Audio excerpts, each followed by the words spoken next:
Case overview. Dylan Rounds is a 19-year-old living and working on his own farm in Lucin, Utah, a desolate area near the border of Nevada, who has now been missing without a trace for 3 weeks.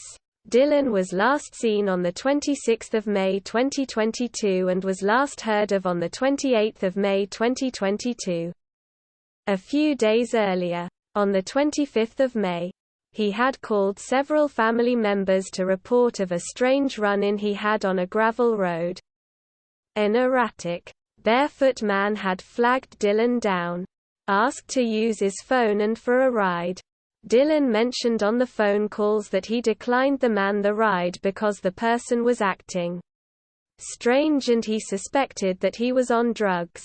This man was identified as Chase Venstra.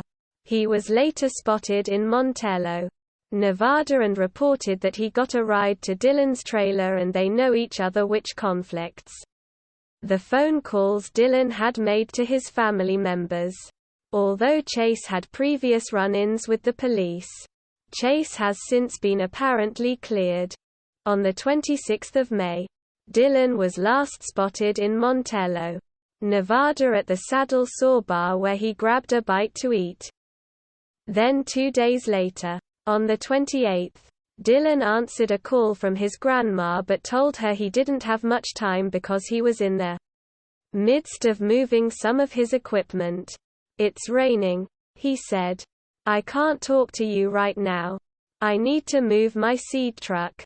Those were the last words the family had heard of their son. Dylan's backstory. Dylan grew up in Idaho with a brother and sister. His parents divorced when he was 4 years old and then split his time between Idaho Falls and Twin Falls. He was always an avid outdoor kid with a keen interest in farming. In 2019, Dylan's grandfather had purchased land in Lucin.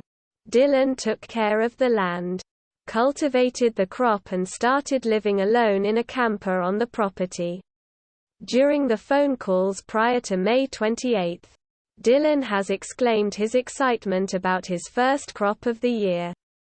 Dylan was running the farm mostly alone but had outside help from a few people.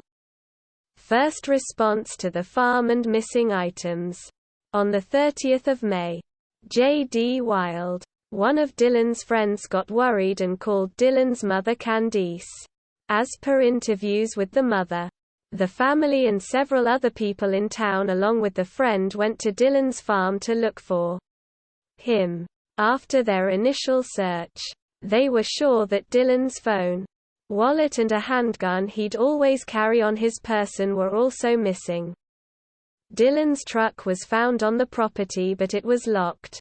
Candice would tell in interviews that he usually never locks it. They broke the window to gain access and searched the truck for signs of her son. The car seat was moved forward and the mother noticed that Dylan's seat is usually further back. Because he is quite tall. The truck had also been pressure washed on the outside and the truck bed. The wash also removed any marks on the ground. There was damage to the car but Candice proclaimed that it was old damage. The truck was generally old and beaten up and Dylan's main vehicle to get around the farm, desert and nearby town. The truck was also in 4-wheel drive, a setting that didn't work on Dylan's truck and he didn't use for this particular reason. Dylan apparently had a pressure washer on his farm. The family notified the police as soon as possible and started a missing people's report.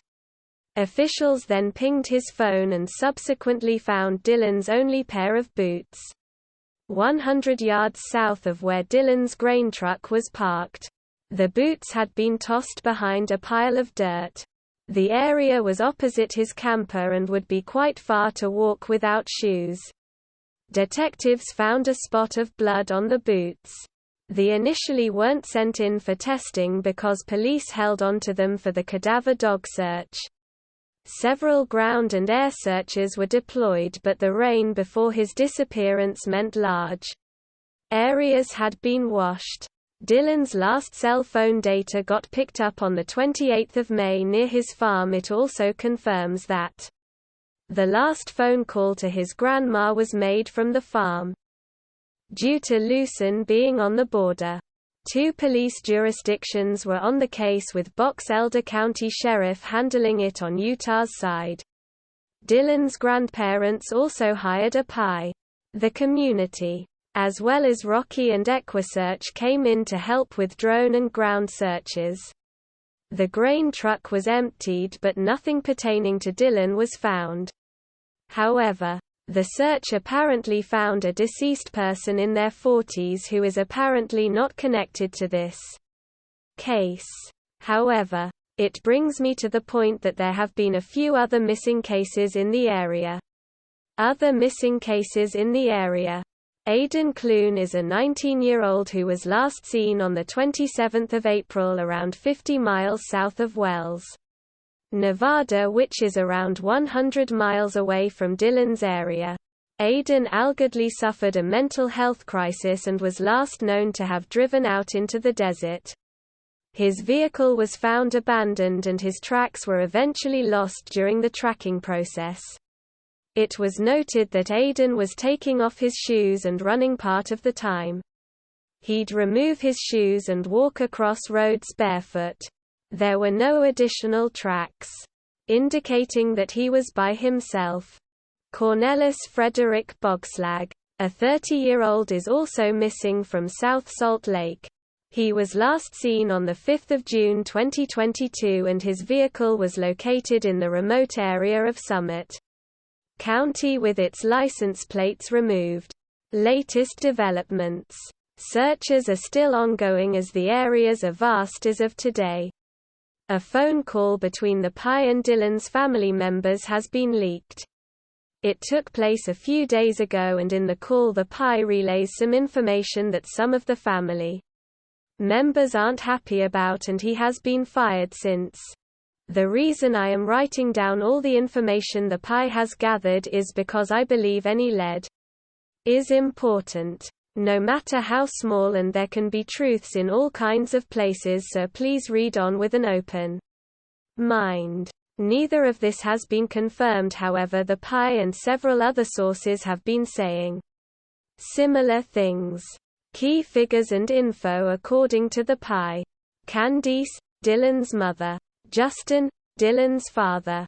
Dawn, used to work on Dylan's farm and Dylan had fired him 3 weeks prior. Kirk Wadsworth, owner of the Saddle Saw Bar. Allegedly Dylan's boyfriend. He is 62 years old. Might have groomed Dylan. Originally said that Chase or someone might have kidnapped Dylan. Kirk has some of his equipment stored at Dylan's farm. Troy Wadsworth, Kirk's brother. 60 years old with previous stalking and kidnapping convictions. He had scratches on his arm which he claimed came from an ATV accident. The scratches were confirmed by Justin, Dylan's father, who saw them. Chase Venstra, the guy that Dylan found barefoot. Allegedly an arch-enemy of Kirk. Kirk said that Chase is holding Dylan against his will. Montello. Chase has a 17-year son. Both Chase and his son said to look into Dylan's boyfriend.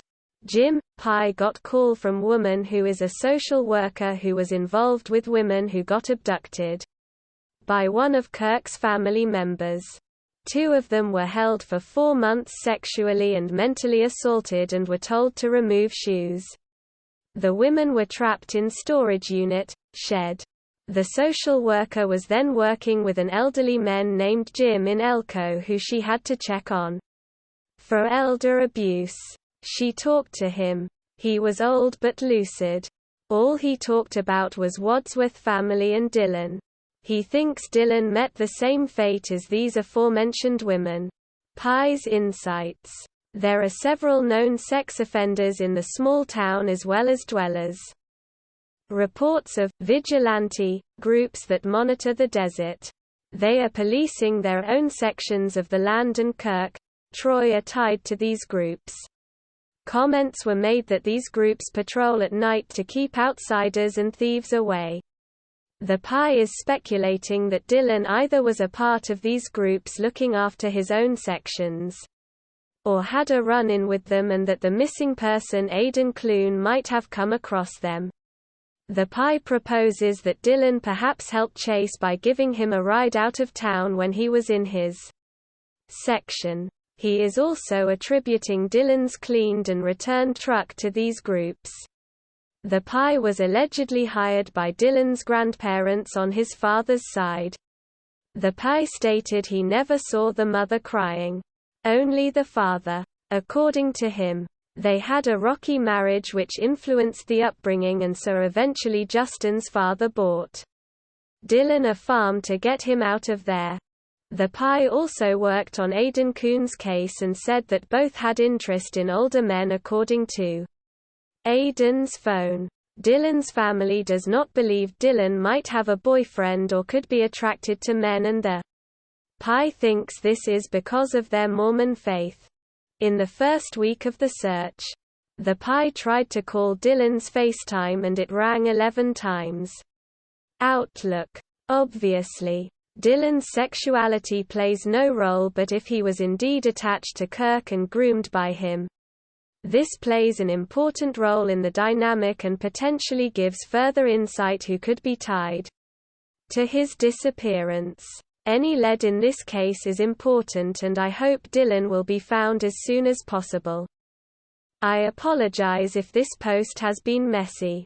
I've tried to come up with a write-up quickly as the new information is coming out, and I might have missed or misremembered something, so if anyone has input or corrections, please let me know and I will edit right away or add your own to the comments. Links for the articles and YouTube channels below.